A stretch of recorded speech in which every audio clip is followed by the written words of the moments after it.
In the depths of Hartford's iconic cult building, with its blue onion dome piercing the skyline, Evil Abe and his sidekick Monkey Wrench huddled over a blueprint that gleamed with mischief.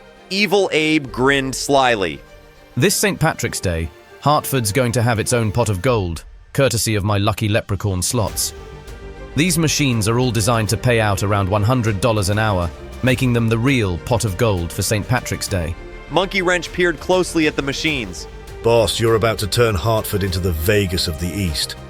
Don't you know that gambling is illegal in Connecticut? That's the beauty of this, my friend. There's no gamble when the house always loses. It's all about spreading the wealth, one lever pull at a time. Boss, how's giving away free money going to cause chaos? Where's the catch?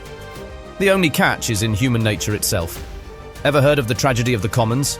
Let me tell you a story, courtesy of the Extra History channel. The tragedy of the commons is an old economic and ecological theory that says when resources are limited, personal self-interest actually works against itself.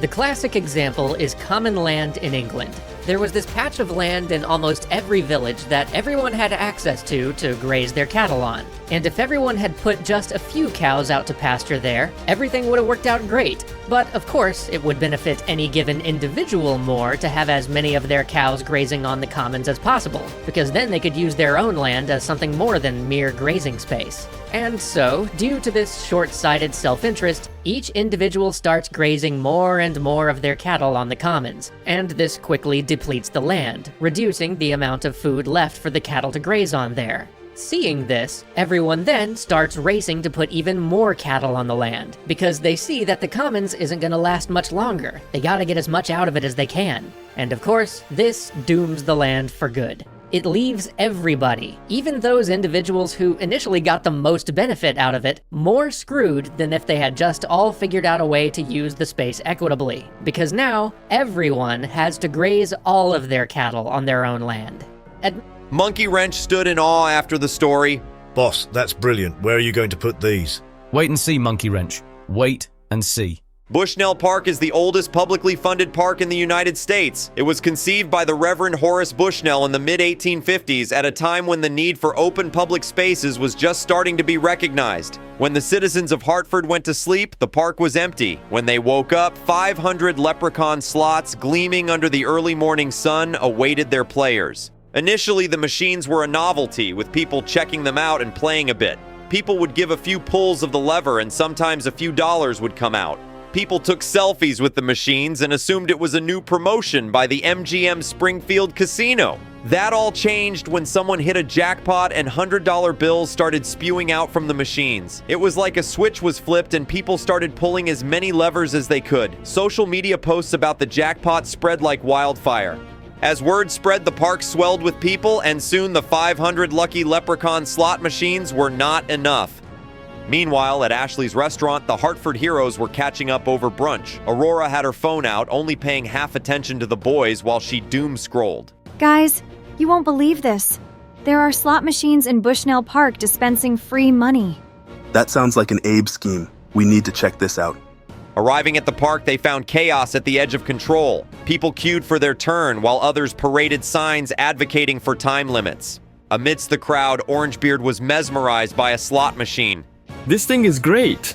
It's like a jackpot for social justice. Talk about finding your fortune without needing to catch a leprechaun. As Orangebeard got lost in the excitement of the slot machine, Red and Aurora stepped aside, observing the growing crowd's fervor with a mix of concern and skepticism. There's something unsettling about all this. It's too orchestrated. Abe's never been one for charity without a catch. Exactly.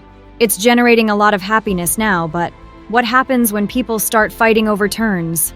Their gaze shifted from the jubilant faces around the slot machines to the less fortunate onlookers, those who hadn't had a chance to play for free money yet. They noticed the lines getting longer and longer. It's a short-term solution to a long-term problem. It's like giving someone a fish instead of teaching them to fish. Sure, they eat today, but what about tomorrow? It doesn't really address why people are in need in the first place. They turned back to Orangebeard, intending to pull him away from the machine, only to find him giving away his winnings to the poor. But my friends, can't you see? This is a direct injection of hope into the veins of Hartford. The poor, the struggling, they're getting a chance to be free of debt. It's not about fish, my red friend. It's about opportunity. It's about hope. Hope that's built on a gamble? Something is about to go wrong, I just know it. Just then, a small scuffle broke out near one of the machines. The heroes were able to defuse the situation, but tension lingered in the air. As they continued to watch the crowd, each hero was lost in thought, pondering the implications of Abe's latest scheme. Things seemed to be quieting down when a large brawl broke out over who was able to use the machines. This quickly spread into a massive brawl. Some machines were knocked over and people were even hurt during the scuffle. Aurora looked at the situation and her eyes turned blue. Time for a cool down. Summoning her power, she blanketed the park in a cold, persistent rain, making it uncomfortable to linger. Initially, the machines seemed impervious, but soon, sparks flew as several began to short circuit. Orangebeard began tearing the machine's power cables apart with a grunt. Time for this party to go acoustic and get unplugged. The rain intensified, and Orangebeard's efforts quickly disabled the remaining machines. The crowd's mood shifted from frenzy to fury, directing their anger towards the heroes. One angry citizen shouted at the heroes, "You've ruined St. Patrick's Day. You've taken the green out of our celebration." Rather than escalate the conflict with the citizens, the heroes found sanctuary near the Science Center. It was there they encountered Evil Abe, his demeanor one of unwavering confidence. Abe, why were you causing such chaos today? People were hurt.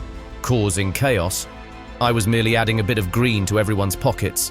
It's not my fault if they decided to paint the town red instead. It was the greed of the populace that invited pandemonium, not my machines. There's a difference between a helping hand and a hand that stirs the pot. Your Lucky Leprechaun slots hurt people. Many were injured. Injured in their scramble for greed, you mean?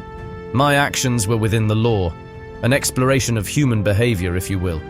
If the citizens had simply taken their turns and maintained order, everyone could have benefited. Yet they chose chaos. How am I to blame for human nature? Your machines were a test, a game to you. There's a difference between giving with the intention to help and giving to manipulate. Tell me, how is what I've done any worse than Mr. Beast?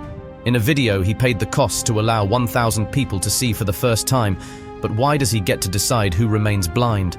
At least my philanthropy was to point out the flaws in society, not to exploit those being helped to generate more wealth. The heroes exchanged glances, the weight of Abe's argument hanging in the air. With a tip of his hat, Abe turned on his heel and departed. While the heroes averted a disaster, the cost was palpable. The trust of Hartford's citizens was frayed, and Evil Abe caused chaos and pointed out the flaws in society while doing nothing wrong. Orangebeard looked at Abe departing and said to the others, Man, today was like a wild jazz solo, all improv and unexpected turns. Abe's tune may be off-key, but he's got us all listening to the music of Hartford's heart.